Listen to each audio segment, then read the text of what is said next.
주시는 말씀은 느헤미야 6장 1절부터 9절까지 보도록 하겠습니다. 고난은 인생을 빛나게 한다. 이런 제목으로 은혜를 나누도록 하죠. 우리가 이제 살다 보면은 많은 고난과 시련이 다가오죠. 인생에서 고난과 시련이 나쁜 것만은 아니다. 아멘. 물론 고난은 싫죠. 고난 중에는 외롭습니다.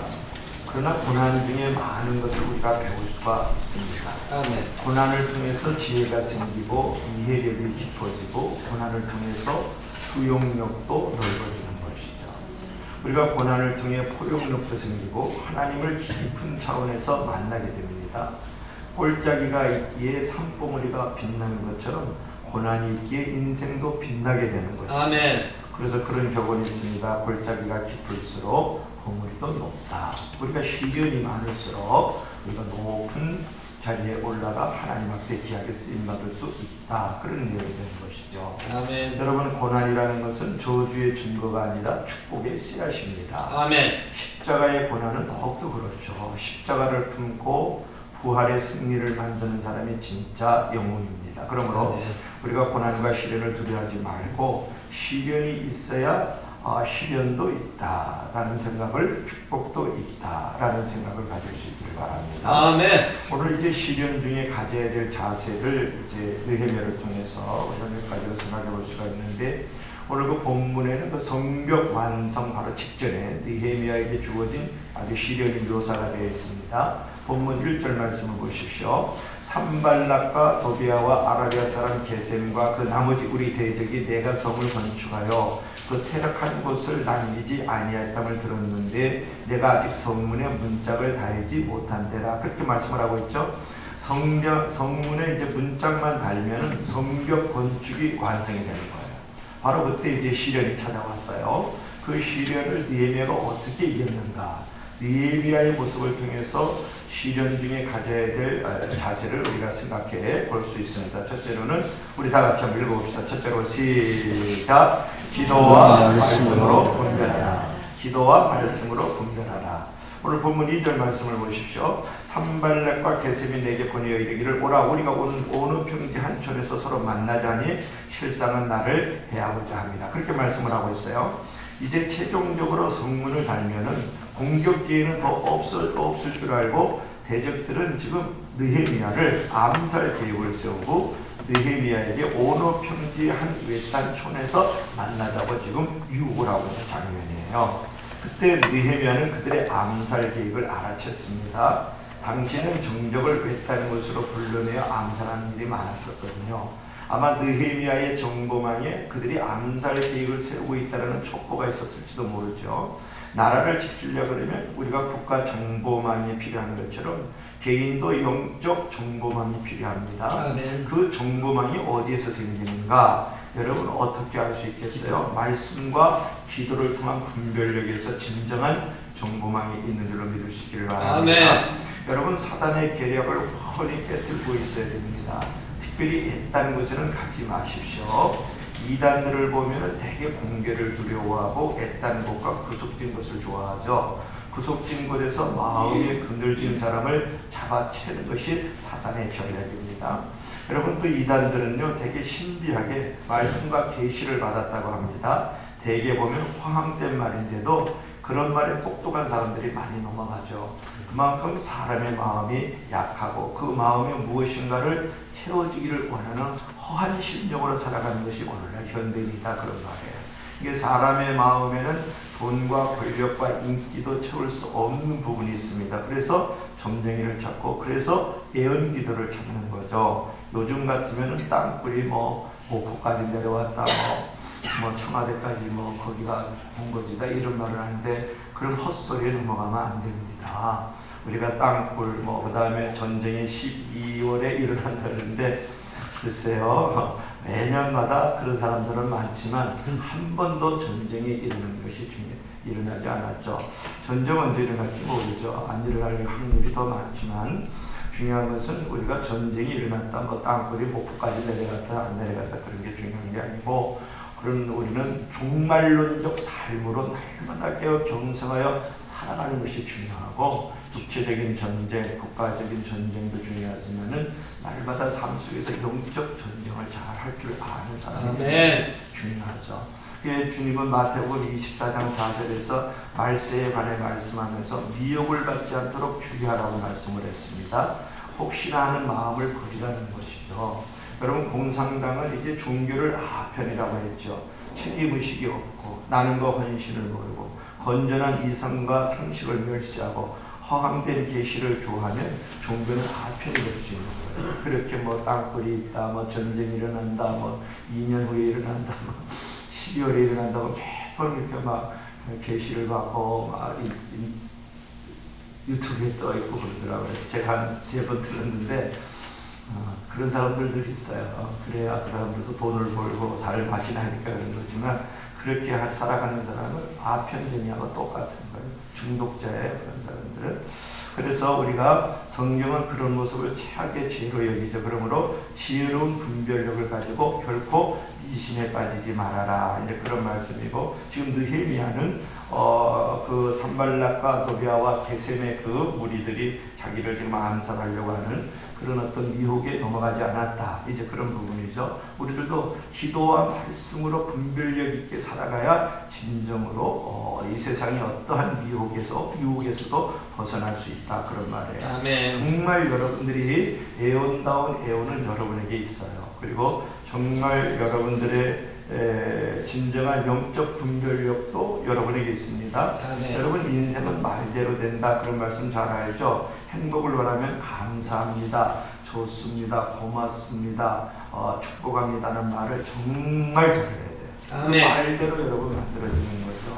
행복은 무엇을 얻어야 생기는 것이 아닙니다. 행복은 내 마음에서 나오고 내 입으로 만들어낼 수 있는 거예요. 아멘. 사람은 본성상 나쁜 것에 눈이 먼저 가고요. 나쁜 말에 귀가 더 쏠리지만은 주님의 은혜로 제사함을 받았으면 이제는 눈과 귀와 입술도 달라져야 됩니다. 그래서 말할 때 미안합니다, 고맙습니다, 감사합니다, 사랑합니다, 축복합니다라는 말을 많이 하면 그 입술대로 모두가 행복해질 수가 있는 거죠. 그 진정한 애원이라고 생각하지 않습니까? 사실 우리 중에는 잘난 사람도 없고 대단한 사람도 없어요. 그런 마음으로 살아가면 누구하고도 마음을 품고 잘 지낼 수 있잖아요. 그처럼 서로 좋은 말을 해주면서 살 때 가정이 밝아지고 교회 생활도 즐겁게 되고 축복도 따라오는 놀라운 애원과 분별이 생각과 말 속에 있는 줄로 믿을 수 있기를 바랍니다. 아멘. 자, 두 번째로는 우리가 인생의 고난 속에서 인생을 빛내게 하기 위해서는 어떤 일을 해야 되나? 두 번째, 시작. 선한 일을 전력하라. 느헤미야는 성벽 제도에 한 가지 목표를 내주니까 그것 때문에 기도했고 제물도 포기했고 시간도 낭비하지 않았다. 그는 하나님을 가장 중시하고 그 일에 초점을 맞춰 살았다. 그 선한 일로의 전력을 다하고 하나님의 일을 크게 보는 자에게 하나님을 크게 역사하실 것이다. 아멘.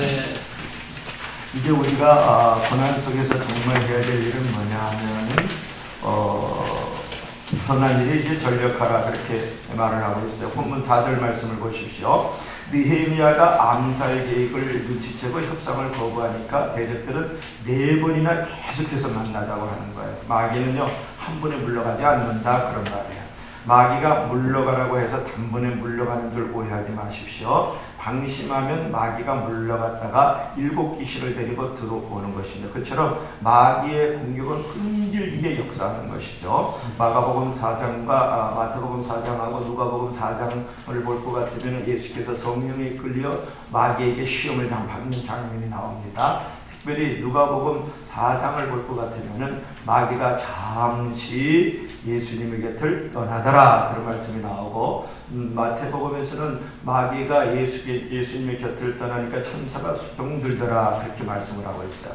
이 말씀은 무엇입니까? 마귀는 절대 떠날 뿐이지, 잠시 떠날 뿐이지 없어지지 않는다는 거예요. 다시 끊임없이 십자가에 달려 죽을 때까지 예수님의 곁을 끊임없이 시험하고 조롱했던 것이 누구냐면 마귀와 귀신들입니다. 여러분, 마귀와 귀신은 떠나는 것뿐이지 없어지는 것 아니라는 거예요.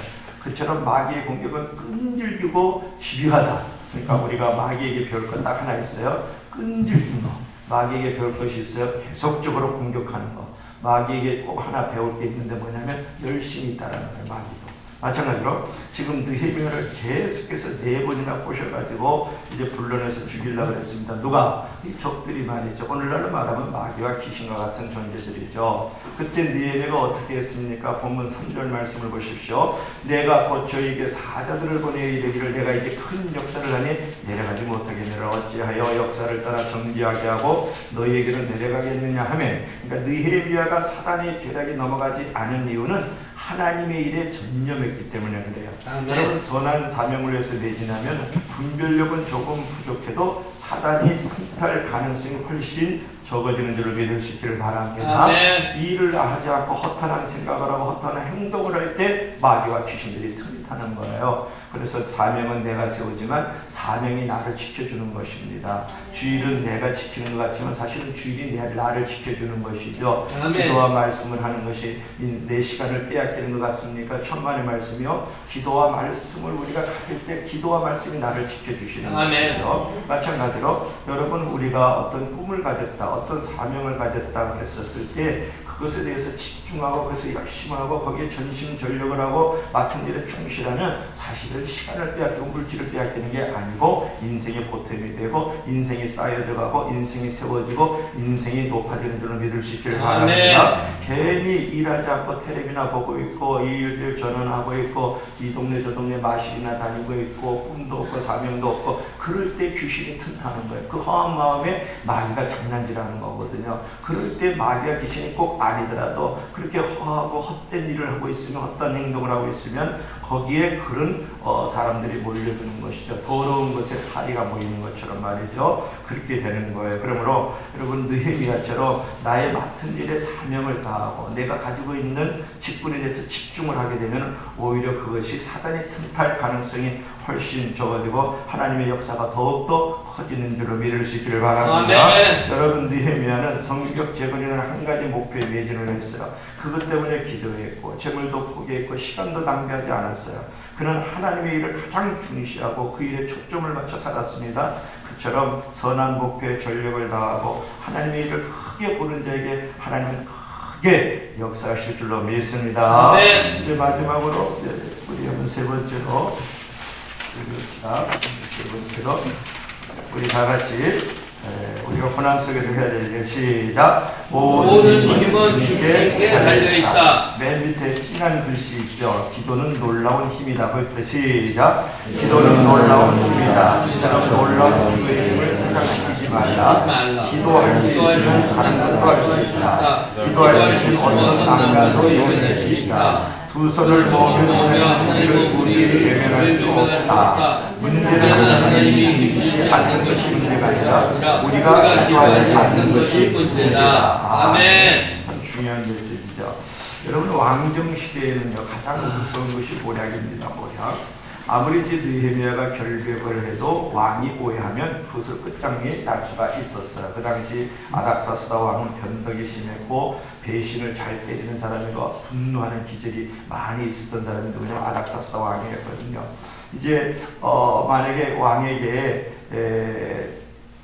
잘못된 상수가 올라가게 되면 이제 모든 일이 다 허사가 되고 마는 것이죠. 오늘 느헤미야 본문 8절에서 대적들에게 없는 말을 꾸며내지 말라 하고 본문 9절에서 하나님 제 손을 힘있게 하옵소서라고 기도하고 있는 모습을 볼 수가 있죠.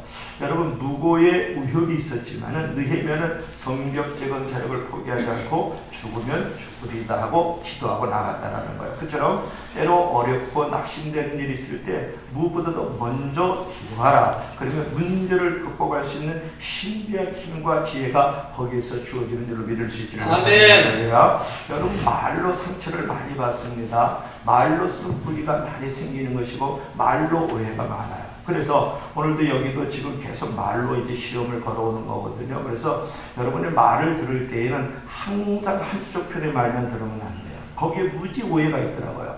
한쪽 편만의 말만 들으면 거짓도 진짜가 되는 수가 많아요.